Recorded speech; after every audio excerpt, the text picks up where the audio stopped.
TVK தலைவர் விஜய் அவர்கள் ஸ்ட்ராட்டஜிஸ்ட்னு சொல்லப்படுற பிரசாந்த் கிஷோர் பாண்டே அவரை ஹையர் பண்றது சரியா தவறா அப்படின்றது தான் இந்த வீடியோல பார்க்க போறோம். விஜய் அவர்கள் பிரசாந்த் கிஷோரை அப்ரோச் பண்றது எப்படிப்பட்ட செயல்னா அது மக்களை ரொம்பவே கொச்சப்படுத்துற செயல். விஜய் அவர்களால ஸ்ட்ராட்டஜி பண்ணி ஒரு சிஎம் ஆக முடியலன்னா மக்கள் அவரை தலைவர்னு கூப்பிடுற தகுதியை அவர் இழந்துருவாரு.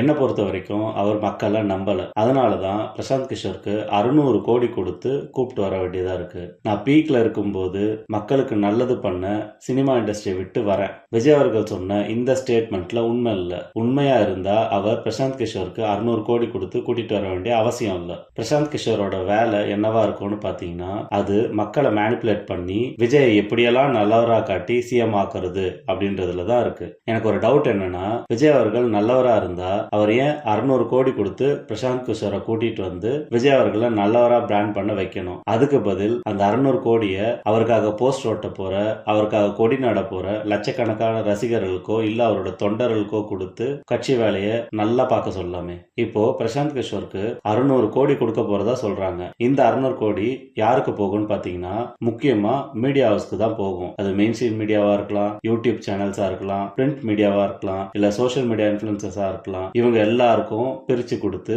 விஜய் அவர்களை பத்தி பாசிட்டிவா பேச வைப்பாங்க. அப்போ இந்த 600 கோடின்றது இன்வெஸ்ட்மெண்ட் தானே. அப்படி 600 கோடி செலவு பண்ணி வரவர் மக்களுக்கு எப்படி நல்லது பண்ணுவாரு? அது எப்படியாவது நம்ம ரிட்டர்ன் எடுக்கணும்னு தானே பாப்பாரு.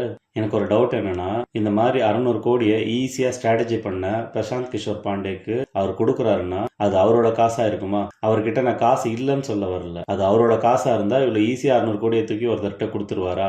நம்மளுக்கு அது தெரியல. அதை கவர்மெண்ட் தான் கண்டுபிடிக்கணும். ஒருவேளை அந்த 600 கோடி அவர் பணமா இல்லாம வேற யாருன்னா பணமா இருந்தா அவர் சொல்றது தான் விஜய் கேட்பாரு. ஏன்னா யாராலையும் மக்களுக்கு நல்லது பண்ண சொந்த காசை செலவு பண்ண முடியாது. மக்கள் கிட்ட பணம் வாங்கி தான் செலவு பண்ண முடியும். அப்படி மக்கள் கிட்ட பணம் வாங்காம ஒருத்தவங்க செலவு பண்ண வந்தாங்கன்னா அதுக்கு பின்னாடி ஏதோ ஒரு அஜெண்டா இருக்குன்னு அர்த்தம். அவர் மக்களை எப்படி ஜட்ஜ் பண்றாரு இல்ல மக்களை பத்தி என்ன நினைக்கிறாருன்னு பாத்தீங்கன்னா அவர் மக்களை முட்டாளா நினைக்கிறாரு. ஏன்னா பிரசாந்த் கிஷோர் மாதிரியான ஆளுக்கு ஒரு 600 கோடி கொடுத்து மக்களை மேனிபுலேட் பண்ணி சிஎம் ஆக முடியும்னு நினைக்கிறாருன்னா அவர் மக்களை முட்டாளா நினைக்கிறாருன்னு தான் அர்த்தம். 600 கோடி பிரசாந்த் கிஷோர் கொடுக்குறீங்களே, அவர் வந்தா உங்களுக்கு பப்ளிசிட்டி கொடுக்கணும். நீங்க பப்ளிசிட்டிக்காக எதையுமே செய்ய தேவையில்ல. ஆல்ரெடி அது உங்களுக்கு நிறையவே இருக்கு. நீங்க தும்புனா கூட அதை நியூஸ் ஆக்க எல்லாரும் காத்துட்டு இருக்காங்க. இந்த ஆட்சி அதிகாரத்துல இருக்கவங்க செய்யற கெட்டதை மட்டும் நீங்க எடுத்துட்டு போய் மக்கள்கிட்ட சொன்னீங்கனாலே போதும், உங்களுக்கு தானா ஓட்டு விடும். இதுக்கு எதுக்கு ஒரு பிரசாந்த் கிஷோர், அவருக்கு ஒரு 600 கோடி? இப்ப கரண்ட்ல ஆட்சியில் இருக்கவங்களை எதிர்த்து தான் நீங்க அரசியல் செய்ய வரீங்க. மக்களுக்கு நல்லது பண்ணணும்னு சொல்றீங்க.